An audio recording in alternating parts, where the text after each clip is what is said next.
I've called this press briefing this afternoon following the announcement earlier by Lieutenant Colonel Jeffrey Bostic, Minister of Health and Wellness, who indicated to the nation that amongst 3 individuals who recently tested positive for COVID-19 is a 15-year-old Barbadian student.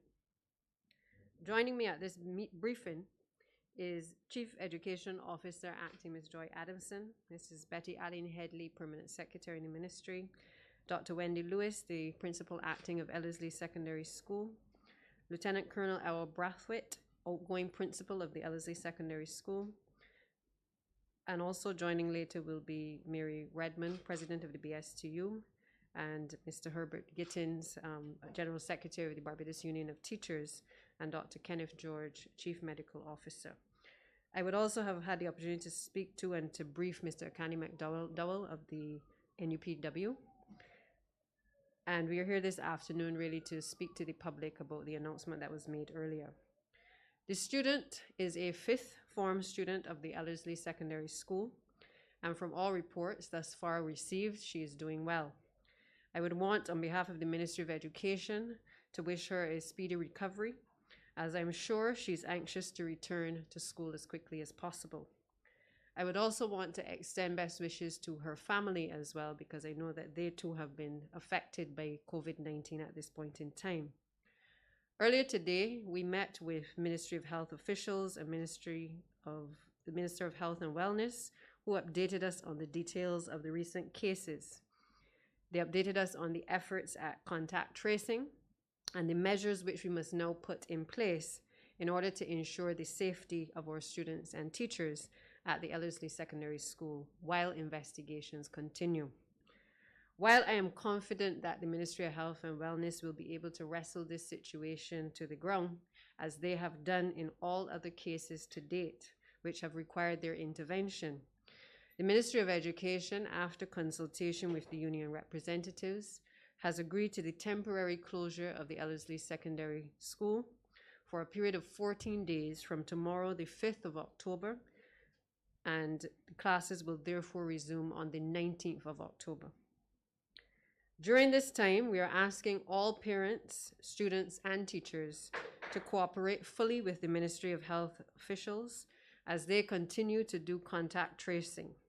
Students must, wherever possible, remain at home, and parents should contact the Ministry of Health and Wellness hotline in the event that they develop symptoms of any kind associated with COVID-19.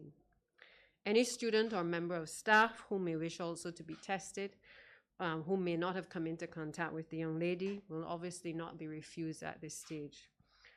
Fortunately for us, the students at the Ellerslie School have always embraced the use of technology, and the students are very familiar with working in an online environment. In fact, over the course of the early part of COVID-19, there were some of the students who I interfaced with in a virtual classroom.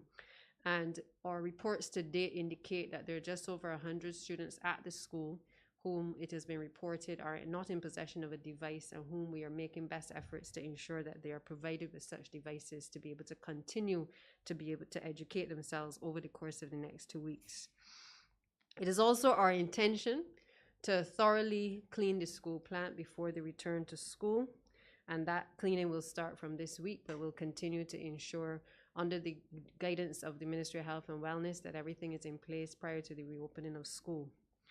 I want to take the opportunity to remind Barbadians that across the world, persons have opened their schools, and in short order, in many cases, they have also had to close their schools. This is not new to the rest of the world, and it certainly is not at this point new to Barbados. We are no different, but I do believe that where we have certainly been able to blaze a trail is that we've been able to work with all of our stakeholders to get our schools reopened in a timely manner, to do so in a safe environment, to ensure that all health and safety protocols have been followed. Unfortunately, COVID-19 has now become our new norm. And from time to time, we have all come to accept that we have to respond and readjust our interventions accordingly. I am confident, however, in the ability of the officers in the Ministry of Health and Wellness to deal with this situation. This is the 3rd time, I believe, that we have had transmission which involved a cluster of cases. Many of you would remember a few months ago, we had a situation where there was transmission within our churches. There was a cluster that was found. The Ministry of Health and Wellness was able to intervene on that occasion. And through the efforts of contact tracing, they were able to find the various persons and treat to that situation as a matter of urgency. We also had the case of the National Assistance Board, which is no mystery to the public. We disclosed that up front in terms of the issues that arose in relation to that matter. And immediately the Ministry of Health and Wellness intervened and was able to also conduct contact tracing and to be able to locate persons who subsequently had tested positive. I think back in July as well, our health officials responded to a positive test of a student at the University of the West Indies who had returned to Trinidad, and they were subsequently asked by the Ministry of Education in Trinidad to certainly conduct tracing of about 30 students here at the University of the West Indies. The fact remains that the Ministry of Health and Wellness has been managing this situation as it relates to COVID-19, and we are indeed grateful to them for their guidance and continued direction given to the Ministry of Education. Immediately after this press conference, the intention is to meet with the staff, all the teachers, administrators, and ancillary staff online of the Ellerslie Secondary School, because in the way that we have conducted ourselves thus far, we recognize that we have to engage with our stakeholders even more than before, and particularly in this COVID-19 environment. So that meeting will be held shortly after, and those of you who are listening, who are part of that institution, can be assured that we will be able to listen to your concerns and certainly be able to set the tone for the next couple of weeks, but also for the rest of the school term as well. I want to thank the unions at this point as well for their maturity in this issue.